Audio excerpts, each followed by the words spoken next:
Listen with the ears of your hearts to the final reading from the Gospel of Luke. Then the assembly rose as a body and brought Jesus before Pilate.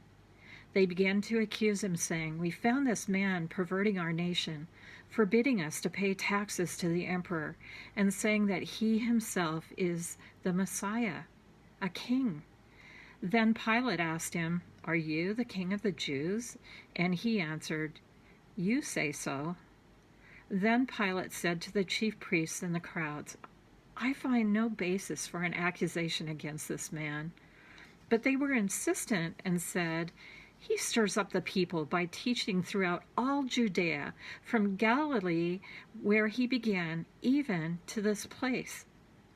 When Pilate heard this, he asked whether the man was a Galilean, and when he learned that he was under Herod's jurisdiction, he sent him off to Herod, who was himself in Jerusalem at that time.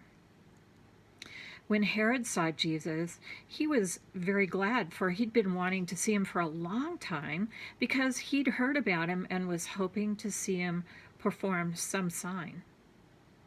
He questioned him at some length, but Jesus gave him no answer.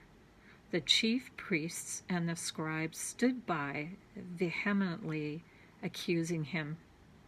Even Herod, with his soldiers, treated him with contempt and mocked him, and then he put an elegant robe on him and sent him back to Pilate. That same day, Herod and Pilate became friends with each other. Before this, they had been enemies. Pilate then called together the chief priests, the leaders, and the people, and said to them, "You brought me this man as one who was perverting the people, and here I've examined him in your presence and have not found this man guilty of any of your charges against him. Neither has Herod, for he sent him back to us. Indeed, he has done nothing to deserve death. I will therefore have him flogged and release him." Then they all shouted out together, "Away with this fellow! Release Barabbas for us!" This was a man who had been put in prison for insurrection that had taken place in the city and for murder.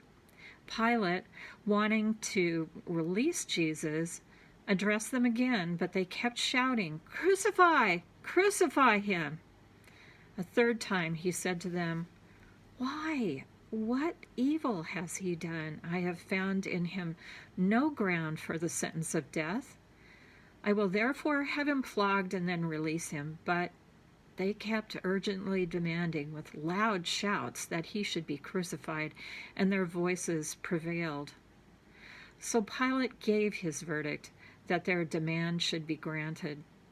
He released the man they asked for, the one who had been put in prison for insurrection and murder, and he handed Jesus over as they wished. 2 others also, who were criminals, were led away to be put to death with Jesus. When they came to the place that is called the Skull, they crucified Jesus with the other criminals, one on his right and one on his left. Then Jesus said, "Abba, God, forgive them, for they do not know what they are doing." Holy wisdom, holy word.